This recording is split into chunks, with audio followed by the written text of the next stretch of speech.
suggest. But that's true in all parliamentary democracies.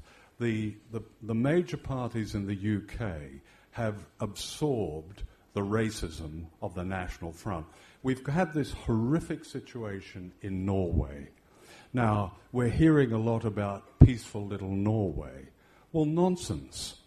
25% voted for a party called the Progress Party in Norway, which is a far-right party with xenophobic and Islamophobic views.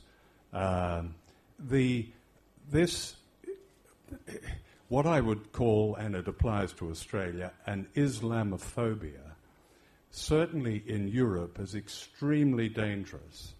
It's a kind of Islamophobia is a word for is a polite word for racism.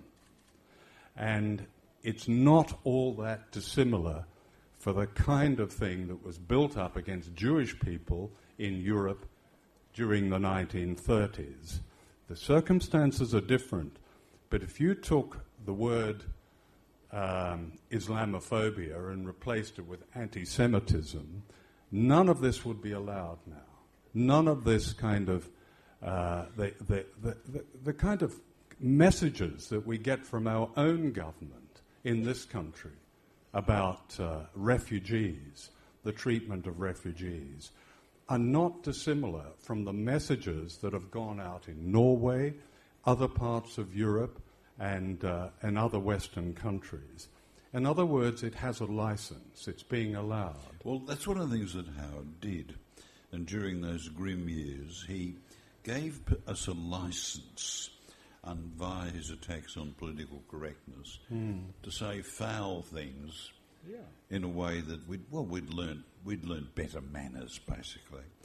And if you actually read what the Norwegian assassin has to say about the Australian connections, let's not overstate this, but it is clear that he endorses and approves of that sort of quadrant collective in their attacks on Islam, in their attacks on political correctness, and in their attacks on multiculturalism. They are the issues that the assassin draws from. And he's the pointy end of conventional politics. Well, he named Howard himself. I mean, I know that we can't have guilt by association, but I think there are connections. He named Howard. He named the Windshuttle. He named Keith Windshuttle, the chief denialist of the truth of our history. He named Cardinal Pell, the chief denialist on climate change. Yeah, and a few other things thrown in as well.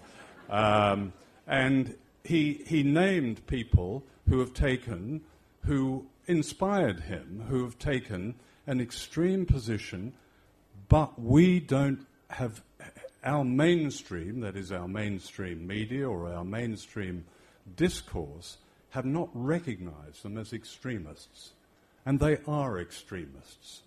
Anybody who, in any form, propagates race or violence on a large scale, like war, that isn't a defensive war, is an extremist, no matter who they are.